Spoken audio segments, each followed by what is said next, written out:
Gracias por continuar con nosotros. El Gobierno Nacional, a través de un borrador de decreto, alista un impuesto a las transferencias con billeteras electrónicas. Sí, señora, el tema no cayó nada bien, pues comerciantes y sector financiero consideran que este gravamen afectará diariamente a millones de transferencias. Los pagos o transferencias realizados a través de Breve, Nequi o DaviPlata podrían empezar a tener un impuesto. El Ministerio de Hacienda explicó que habrá una retención en la fuente de 1,5% para los comercios que reciban pagos electrónicos a través de estas plataformas. La retención en la fuente afecta a quienes prestan servicios o venden bienes.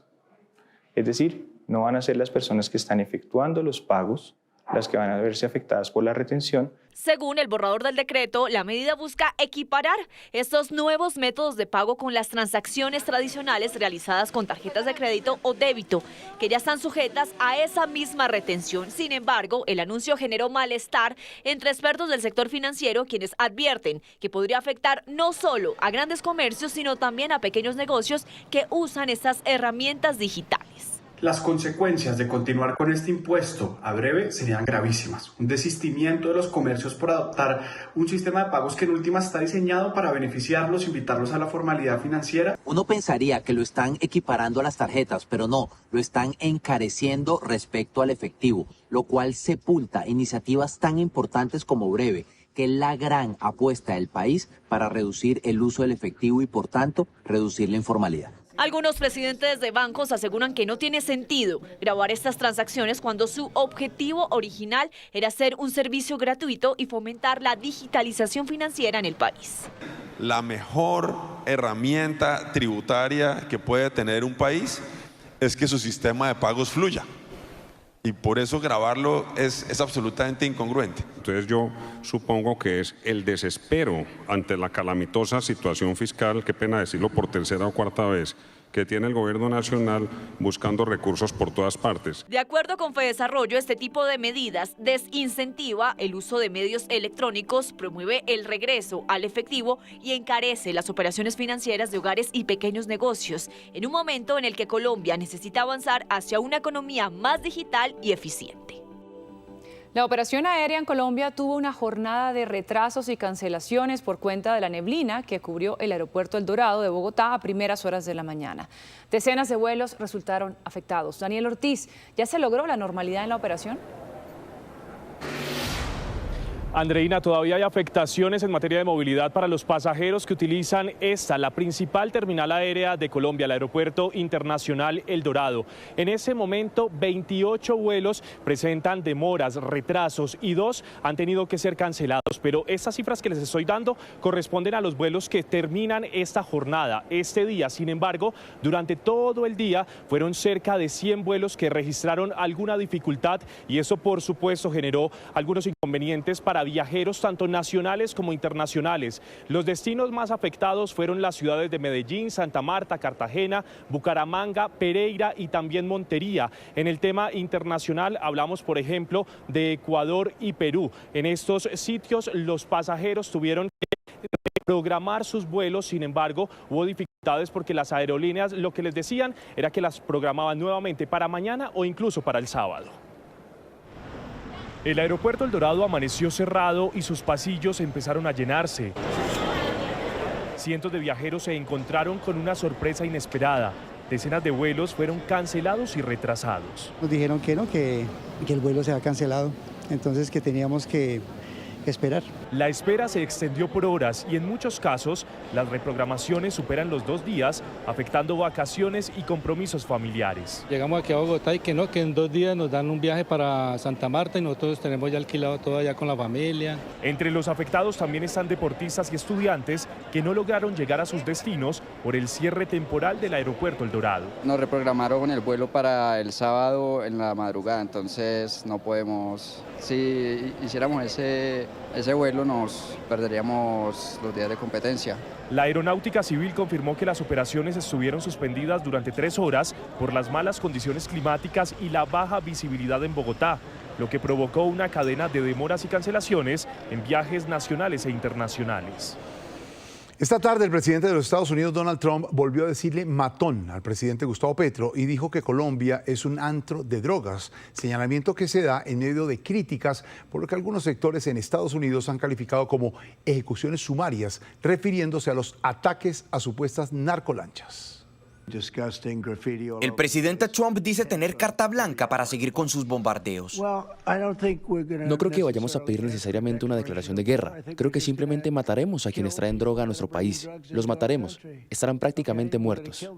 Se refiere el mandatario a la notificación que le harán al Congreso sobre sus ataques en el Mar Caribe y el Pacífico. Desde el legislativo han sugerido que requiere autorización y una declaración de guerra. Incluso senadores de su partido como Rand Paul, quien habla de ilegalidades. No podemos matar indiscriminadamente porque no estamos en guerra. Es una ejecución sumaria. Los demócratas van más allá.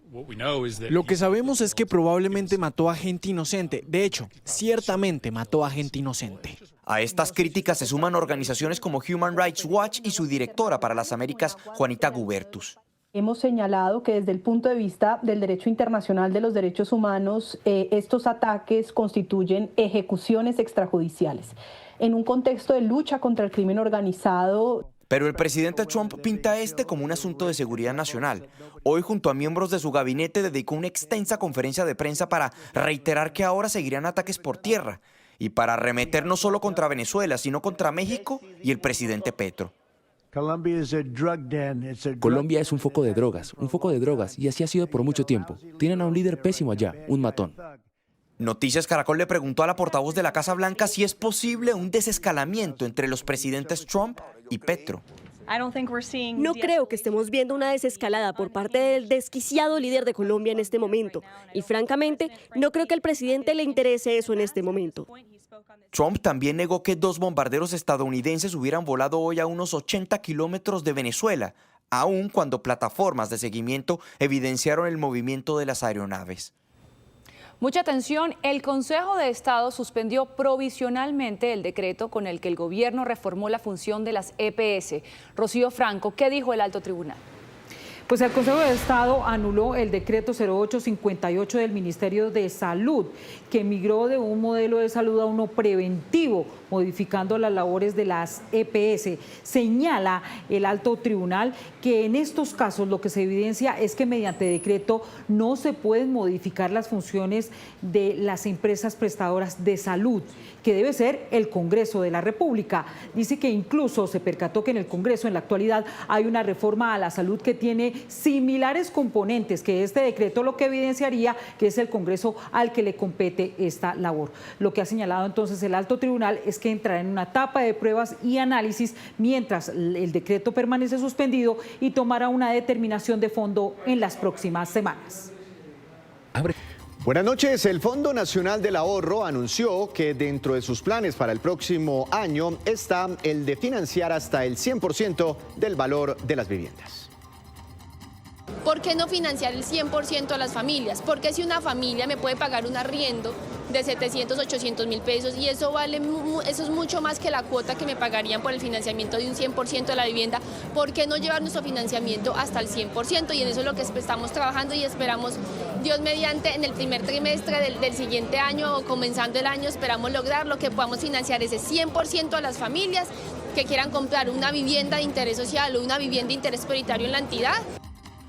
Hoy financia hasta el 90% del valor de las viviendas. Veamos indicadores económicos. Cayó el dólar. Tasa representativa del mercado para mañana, 3.888 pesos con 76 centavos. Se dispararon los precios del petróleo. La referencia Brent subió más de un 5%, acercándose a los $66 por barril ante las sanciones de Estados Unidos a empresas del petróleo de Rusia. Y cayó el café. Precio de referencia para mañana, 3.070.000 pesos por carga en promedio. Continúe con Noticias Caracol.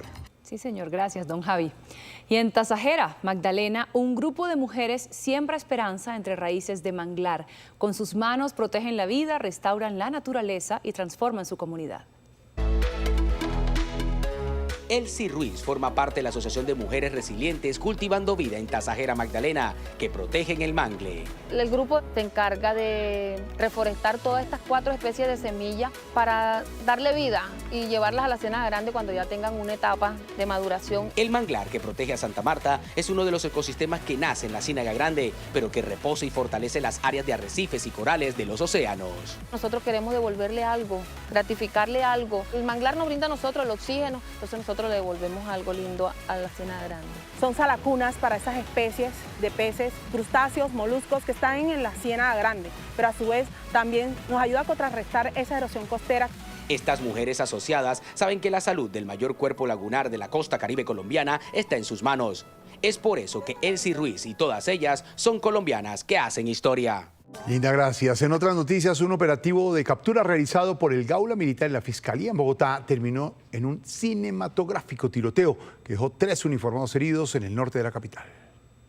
Observe con atención este video. Registra el instante en que 3 militares del Gaula fueron atacados a disparos durante una operación de captura. La camioneta del sospechoso se detiene en la entrada de un conjunto residencial en el barrio Matsurén, en el norte de Bogotá. Detrás, 2 vehículos con agentes del CTI y la SIJIN del Tolima y el Gaula Militar frenan de manera brusca para interceptarlo. Uno de los militares corre por el costado izquierdo del vehículo, pero es impactado y cae al piso herido. Segundos después, el hombre vestido de rojo desciende de la camioneta y dispara nuevamente contra los uniformados. Se esconde detrás del vehículo, al parecer vuelve a disparar contra el soldado que permanece en el suelo y luego huye hacia el interior del conjunto residencial. Los militares y los agentes del CTI y la SIJIN tenían la orden de capturarlo. El sujeto es señalado como presunto responsable del asesinato de una pareja ocurrido en 2022 en el municipio de Villahermosa, Tolima.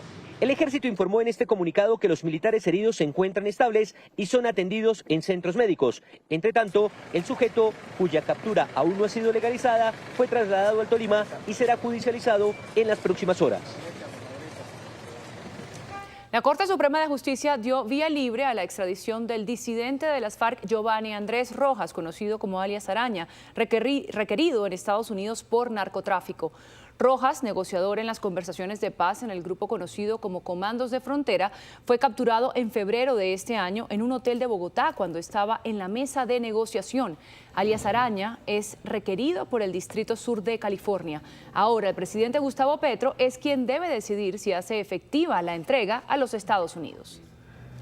Hasta Esquirlas de Granada tendría el cuerpo de la estudiante de 26 años secuestrada y asesinada en Cauca. Su hermano le contó a Noticias Caracol que Angie fue interceptada junto a un compañero por disidencias de las FARC en la vía Popayán-Piendamó el pasado 27 de agosto y desde ese día no supo más de ella, hasta ayer cuando confirmaron el hallazgo de su cuerpo. La familia pide justicia y claridad en lo sucedido. Este jueves serán sus exequias en Nariño.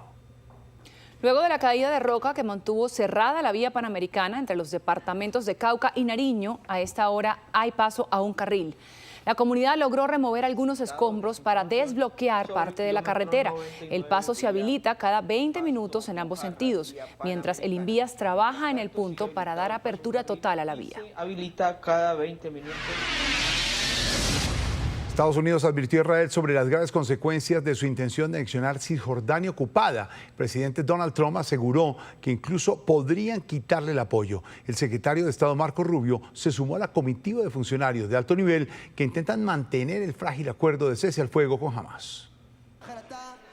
Las intenciones de Israel de anexionarse Cisjordania amenaza el acuerdo de paz promovido por el presidente Donald Trump en la Franja de Gaza.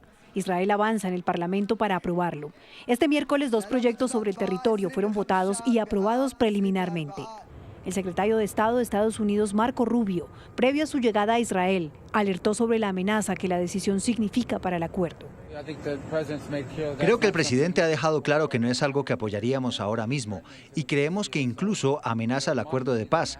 Ellos son una democracia, van a tener sus votaciones y la gente va a asumir esas posturas, pero en este momento es algo que creemos que podría ser contraproducente. Sin embargo, Rubio, a su llegada, se mostró optimista en general por preservar el acuerdo de paz.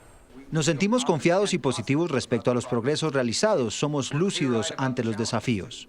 Por su parte, el vicepresidente J.D. Vance, que también está en Israel, reiteró la postura de Estados Unidos. Cisjordania no será anexada por Israel. La política de la administración Trump es que Cisjordania no será anexada por Israel. Esta seguirá siendo nuestra política y si la gente quiere emitir votos simbólicos, puede hacerlo, pero ciertamente no nos gustó. El presidente Trump aseguró que Israel perderá su apoyo si anexiona Cisjordania. Y el primer ministro de Israel, Benjamín Netanyahu, aseguró que la aprobación en el Congreso sobre este proyecto fue una provocación deliberada de la oposición para crear discordia durante la visita del vicepresidente de Estados Unidos a Israel. A través de redes sociales se conoció el momento en el que los ladrones sacaron las joyas del Louvre en París. Un video, al parecer, desde el interior del museo, muestra a los presuntos delincuentes descendiendo de una plataforma mecánica montada en un camión para huir. 4 días después siguen saliendo a la luz videos del insólito crimen. Pues entre las joyas robadas del Museo del Louvre en París se encuentran un collar y un par de pendientes de esmeraldas de la emperatriz María Luisa, gemas que según expertos provienen de las minas de Muso, de Boyacá. Un equipo de Noticias Caracol viajó a la zona para conocer detalles de esta pieza. Este collar, que consta de 32 esmeraldas colombianas, oriundas del municipio de Muso, Boyacá, hace parte de las joyas robadas en el Museo del Louvre en París. La pieza, de un valor artístico e histórico incalculable, se encontraba expuesta hace décadas en ese lugar. Cuando llegan los españoles aquí a Muso, el capitán Luis Lancheros, que es el que conquista esta región del occidente, por apoderarse de las esmeraldas. Entonces llegan los españoles con los perros y demás para hacer la conquista de este sector del occidente de Boyacá. Entonces se apoderan completamente de las esmeraldas, de toda la parte productiva, y usan a los indígenas para sacar las esmeraldas. Según la historia que reposa en el Museo de Muso, en 1810, Napoleón Bonaparte le encargó el collar al afamado creador de joyas, François Regnault, como regalo nupcial a María Luisa de Austria. Sí, una pieza única. Además que, pues Napoleón sabemos que era un hombre muy exigente, ¿no? Sí, muy vanidoso. Entonces, al regalarle esa pieza tan única a su esposa, entonces tenían que haber sido unas esmeraldas demasiado lindas, como las que salen aquí. Para Fede Esmeraldas, la pérdida de esta pieza constituye un atentado contra el arte y la historia de la humanidad, pues las esmeraldas que la adornan son parte esencial del patrimonio cultural de la humanidad. El verde vivo, el brillo que tiene, eso es inconfundible, que son esmeraldas de aquí, y me imagino que deben de ser de la mina de la mejor que tenemos aquí en Muso, que eso es la de Puerto Arturo. Y hasta allí llegó un equipo de Noticias Caracol. Es un color que por su tonalidad es muy similar a las esmeraldas que se obtienen en compañías Muso. Su tonalidad, su pureza es prácticamente similar a las esmeraldas que se producen actualmente en compañías Muso. Desde las entrañas de esta tierra brotan a diario una de las más bellas esmeraldas del planeta, que como las que reposaban en el Museo del Louvre, conquistan los más importantes mercados del mundo. Y para cerrar, los dejamos con la liberación de un jaguar adulto que deambulaba por zona rural de Cundinamarca. Tras un proceso de rehabilitación, el felino volvió a su hábitat natural. Hace un mes, este majestuoso jaguar fue rescatado en zona rural de Cundinamarca. Su cacería de terneros y otros animales para subsistir lo había convertido en blanco de los campesinos afectados. Además, la noticia de su presencia en la zona había atraído la atención de cazadores que lo perseguían por su piel. Ya en custodia de la CAR Cundinamarca, biólogos y veterinarios lo monitorearon a diario. La preocupación principal era que hubiese estado en cautiverio y hubiera modificado sus comportamientos salvajes, lo que haría imposible regresarlo a su hábitat. Pero todas las pruebas etológicas determinaron que eso era un individuo silvestre, sin impronta. Quiere decir que no tenía ninguna condición que hubiera aprendido o que hubiera perdido el miedo hacia el hombre. Pasaron 4 semanas de evaluación clínica y los expertos le acondicionaron al felino este collar para poder rastrearlo. Se realizará un monitoreo permanente mediante cámaras de observación o cámaras trampa y seguimiento satelital. Luego inició la compleja operación de sedarlo con la cantidad exacta de medicamento que lo mantuviera dormido durante el traslado. Los veterinarios le midieron el tamaño de la cabeza. El jaguar tiene la mandíbula más poderosa entre los felinos. Luego le revisaron los gigantescos colmillos y lo subieron a esta jaula en madera para llevarlo en avión hacia la libertad. En pleno vuelo el felino despertó y sus gruñidos daban cuenta de su buena condición.